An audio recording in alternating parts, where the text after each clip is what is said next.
E aí pessoal, beleza? Meu nome é Luciano Brum e a ideia deste vídeo então é eu dar continuação aqui ao desenvolvimento da nossa aplicação no Shine, tá? Então a gente terminou o último vídeo aqui salvando o nosso ambiente com todas as variáveis, dados e pacotes que a gente trabalhou nesse arquivo getData, a gente salvou nesse arquivo alldata.rdata, tá? Então a gente vai pegar esse arquivo que a gente salvou, tá? Ele foi salvo na pasta Shine App Data, tá? Então eu tô aqui na pasta Shine App, vou clicar aqui, tá? Então tá aqui o nosso arquivo. Então agora a gente vai começar a analisar, a gente vai começar a desenvolver a interface da nossa aplicação. Então eu já deixei aberto aqui o arquivo que contém todo o código necessário para desenvolver a interface da nossa aplicação, tá? Então a gente vai utilizar para isso o pacote Shine e o pacote Shine Dashboard para isso, tá? Então a primeira coisa que a gente vai fazer aqui é instalar esses pacotes, tá? Se eles já estiverem instalados, então a gente vai carregar eles com o comando library, né? E a gente tem aqui também o comando load, em que a gente tem o nosso arquivo aqui alldata.rdata. Por que a gente faz este load? Por que a gente executa esse load? Esse load significa carga. Então a gente vai fazer a carga dos dados e do ambiente que a gente desenvolveu anteriormente no arquivo getData. Então tudo que a gente fez anteriormente a gente vai carregar nesse arquivo UI.r, tá? E por que a gente vai precisar daqueles dados? Então, voltando aqui para a interface da nossa aplicação, a gente vai ter aqui a ideia que a gente tem um mapa, né? E que a gente tem alguns inputs aqui. Então, nestes inputs, nesses menus aqui que a gente vai disponibilizar para os usuários, a gente vai ter opções. E para a gente disponibilizar essas opções, a gente precisa ter os dados destas opções em algum lugar. Os dados dos estados, das universidades, do tema de pesquisa e a nota da CAPES. E o lugar que a gente tem essas informações é justamente no nosso data frame que a gente desenvolveu no vídeo anterior, o data frame AllData. Se vocês se lembram, né, a gente fez uma integração de um grande volume de dados aí dos programas de pós-graduação em computação e aí a gente chegou ao data frame final com esses dados todos integrados, né, nesse data frame. Então agora a gente vai começar a desenvolver a interface da nossa aplicação. Então a primeira coisa que a gente tem aqui é o navbar page, tá? Esse navbar page é, digamos, o comando principal aqui que gera a página do Shine aqui, né? Então aqui eu estou mostrando em tempo real para vocês como é que vai ficar a interface do nosso aplicativo, no nosso site, né? Então ele vai ficar nesse formato. Então navbar page seria toda essa estrutura que a gente está vendo na tela. Eu vou mostrar aqui na figura, tá? Fica um pouquinho mais fácil de enxergar, tá? Navbar page seria toda essa estrutura aqui do nosso app, tá? Depois a gente dá um nome para esse app, Data Science Brum, é o nome que foi dado, tá? O Data Science Brum é o título que vai aparecer aqui no canto esquerdo superior da tela, tá? Depois a gente tem aqui um tab panel que a gente chama de mapas e logo lá embaixo a gente vai ter um outro tab panel, que seria um painel, né, chamado de gráficos. Então a gente vai ter dois, mapas e gráficos, tá? Então onde que isso vai aparecer na nossa interface? Ó? Vai ser justamente aqui. A gente vai ter um menu para mapas e um menu para gráficos estáticos, tá? Então o tab panel cria esse menu para os usuários. Dentro desse tab panel, então, a gente define um nome e a gente coloca algum conteúdo nesse tab panel. Nesse caso aqui da página do mapa, a gente atribui um fluid page. A gente atribui um ID para esse fluid page. Eu vou explicar posteriormente por que tem esse ID. Esse Shine.js use Shine.js também eu vou explicar mais na frente quando a gente começar a falar da parte do servidor da nossa aplicação. E a gente dá um título para esse painel, nesse caso do primeiro painel, né?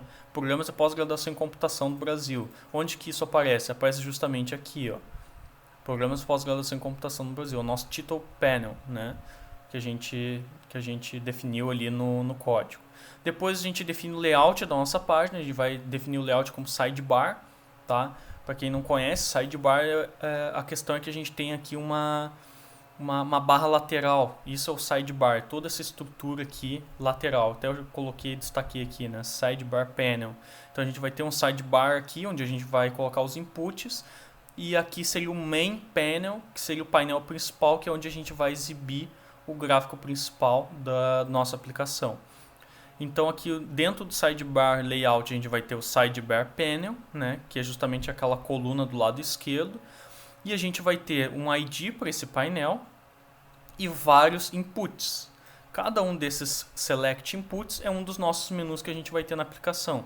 Este menu vai ser por estado, este menu vai ser para a universidade, este menu vai ser para o assunto de pesquisa, ou tema de pesquisa, e este input vai ser a nota da CAPES. Este input ele é diferente dos anteriores porque ele não é um menu de select, ele é um slider input. O que é um slider input? A gente vai ter aqui uma espécie de slider, onde a gente clica aqui e arrasta essa bolinha aqui e a gente define qual é a faixa de valores que a gente quer exibir na tela. No caso, a faixa das notas dos programas. Se eu quero exibir todos, se eu quero exibir só os programas com nota 6 e 7 e assim por diante. Tá, beleza. A gente tem o nome aqui dos menus, embaixo do nome de cada menu. Input state é o nome do menu e aqui é o que vai aparecer na tela. Estado, universidade, assunto de pesquisa. E a gente tem aqui qual a alternativa que vai vir selecionada por padrão. Então todos aqui eu coloquei a seleção como todos ou todas. Choice significa aqui quais as alternativas que vai ter cada menu. Então, quais as alternativas que a gente vai ter nesse menu? Bom, a gente vai precisar dessa alternativa todos, porque originalmente a gente não tem essa opção no nosso data frame. A mesma coisa aqui para a universidade, a mesma coisa para o assunto de pesquisa. E além desta alternativa, a gente vai precisar dos dados originais dos estados do Brasil. E onde que a gente obtém esses dados? Justamente do nosso data frame all data. Se a gente observar aqui no nosso data frame all data, a gente tem os dados dos estados na coluna state name e na coluna state code. Então, o que a gente precisa fazer? A gente precisa selecionar essa coluna. Para não aparecer repetido o nome dos estados, a gente dá um comando unique. Então, esse unique vai selecionar cada um dos nomes dos estados de forma única, e aí a gente faz uma ordenação desses nomes em ordem alfabética. A mesma coisa a gente faz aqui para o nome das universidades, tá? A mesma coisa que a gente faz para os temas de pesquisa, e para a nota dos programas não é necessário, porque a gente tem valores discretos que vão de 3 até 7, então o valor mínimo é 3, o máximo é 7, e a faixa de valores é uma faixa que vai de 3 até 7. Isso que é definido aqui no slider input. Então tudo isso que eu mostrei para vocês, basicamente é esse sidebar aqui da nossa aplicação. Então a gente vai ter também o painel principal, onde a gente vai ter um ID, tá? A gente vai ter uma linha fluida, ou fluid row, onde a gente vai colocar uma box, que seria uma caixa, e dentro dessa caixa a gente vai ter o nosso gráfico. O que tem de interessante aqui? Que a gente define que o fundo vai ser preto, tá? E o plot output seria a função que vai plotar o mapa na nossa tela.